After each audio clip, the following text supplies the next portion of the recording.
Good morning, everybody. Today we are reading Chapter 6, called Is the Weather Good for Fishing?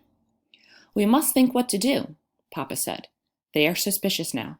To be honest, I thought if they came here at all, and I hoped they wouldn't, that they would just glance around, see that we had no place to hide anyone, and would go away. I'm sorry I have dark hair, Ellen murmured. It made them suspicious. Mama reached over quickly and took Ellen's hand. You have beautiful hair, Ellen, just like your mama's, she said. Don't ever be sorry for that. Weren't we lucky that Papa thought so quickly and found the pictures? And weren't we lucky that Lice had dark hair when she was a baby? It turned blonde later on, when she was 2 or so. In between, Papa added, she was bald for a while. Ellen and Anne-Marie both smiled tentatively. For a moment, their fear was eased. Tonight was the first time Anne-Marie realized suddenly that Mama and Papa had spoken of Lice. The first time in 3 years. Outside, the sky was beginning to lighten. Mrs. Johansson went to the kitchen and began to make tea. I've never been up so early before, Anne-Marie said. Ellen and I will probably fall asleep in school today. Papa rubbed his chin for a moment, thinking. I think we must not take the risk of sending you to school today, he said. It is possible that they will look for the Jewish children in the schools. Not go to school? Ellen asked in amazement. My parents have always told me that education is the most important thing.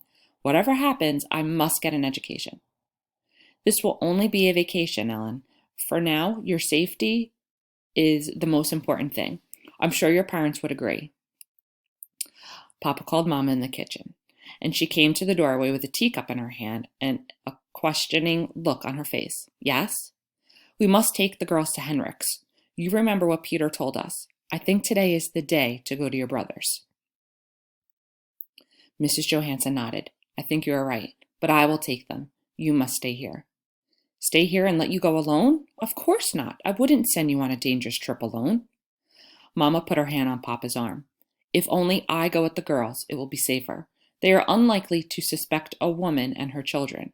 But if they are watching us, if they see all of us leave, if they are aware that the apartment is empty, that you don't go to your office this morning, then they will know.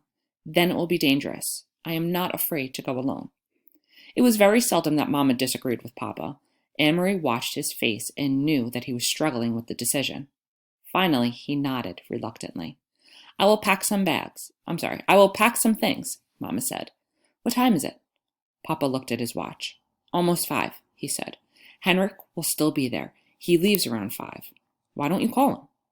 Papa went to the telephone. Ellen looked puzzled. Who is Henrik? Where does he go at 5 in the morning? She asked. Anne-Marie laughed. He's my uncle, my mother's brother, and he's a fisherman. They leave very early, all the fishermen, each morning. Their boats go out at sunrise. Oh, Ellen, she went on, you will love it there. It is where my grandparents lived, where Mama and Uncle Henrik grew up. It is so beautiful, right on the water. You can stand at the edge of the meadow and look across to Sweden. She listened while Papa spoke on the telephone to Uncle Henrik, telling him that Mama and the children were coming for a visit. Ellen had gone into the bathroom and closed the door. Mama was still in the kitchen, so only Anne-Marie was listening. It was a very puzzling conversation. So, Henrik, is the weather good for fishing? Papa asked cheerfully and listened briefly.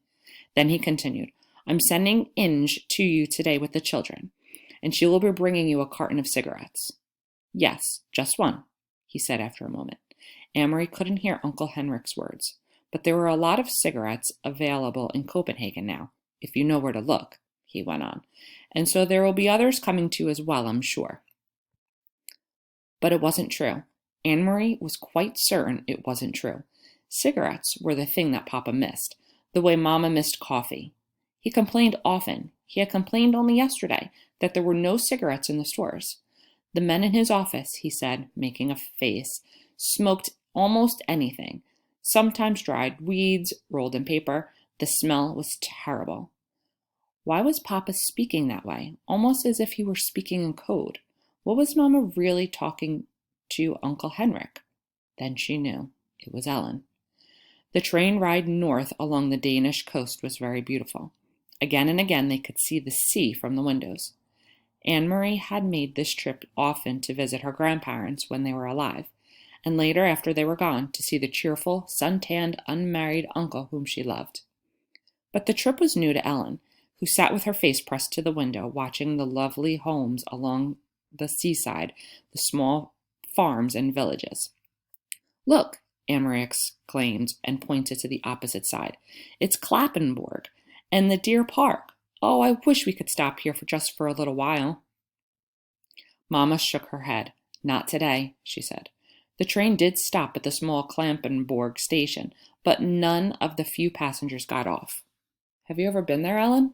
Mamma asked, but Ellen said no. "Well, someday you will go. Someday we will walk through the park and you will see hundreds of deer, tame and free." Kirsty wriggled to her knees and peered through the window. "I don't see any deer," she complained. "They are there, I'm sure," Mamma told her. "They're hiding in the trees." The train started again. The door at the end of their car opened and 2 German soldiers appeared. Anne-Marie tensed. Not here on the train, too. They were everywhere. Together, the soldiers strolled through the car, glancing at passengers, stopping here and there to ask a question. One of them had something stuck in his teeth. He probed with his tongue and distorted his own face. Anne-Marie watched with a kind of frightened fascination as the pair approached. One of the soldiers looked down with a bored expression on his face. "Where are you going?" he asked. "Gyllenhalle," Mamma replied calmly. "My brother lives there. We are going to visit him." The soldier turned away and Anne-Marie relaxed. Then, without warning, he turned back. "Are you visiting your brother for the New Year?" he asked suddenly. Mamma stared at him with a puzzled look. "New Year?" she asked. "It is only October." "And guess what?" Kirsty exclaimed suddenly in a loud voice, looking at the soldier. Anne-Marie's heart sank as she looked at her mother. Mamma's eyes were frightened. "Shh, Kirsty," Mamma said. "Don't chatter so." But Kirsty paid no attention to Mamma as usual. She looked cheerfully at the soldier, and Anne-Marie knew that she was about to say, "This is our friend Ellen, and it's her New Year." But she didn't. Instead, Kirsty pointed at her feet. "I'm going to visit my Uncle Henrik," she chirped, "and I'm wearing my brand new shiny black shoes." The soldier chuckled and moved on. Anne-Marie gazed through the window again. The trees, the Baltic Sea, the cloudy October sky passed in a blur as they continued north along the coast. "Smell the air," Mamma said when they stepped off the train and made their way to the narrow street. "Isn't it lovely and fresh? It always brings back memories for me." The air was breezy and cool, and carried the sharp, not unpleasant smell of salt and fish. High against the pale clouds, seagulls soared and cried out as if they were mourning. Mamma looked at her watch. "I wonder if Henrik will be back yet. But it doesn't matter. The house is always unlocked. Come on, girls, we'll walk. It isn't far, just a little under 2 miles. And it's a nice day. We'll take the path through the woods instead of the road. It's a little longer, but it's so pretty." "Didn't you love the castle when we went through Helsingør, Ellen?" Kirsty asked. She had been talking about Kronborg Castle ever since they had seen it, sprawling massive and ancient beside the sea from the train.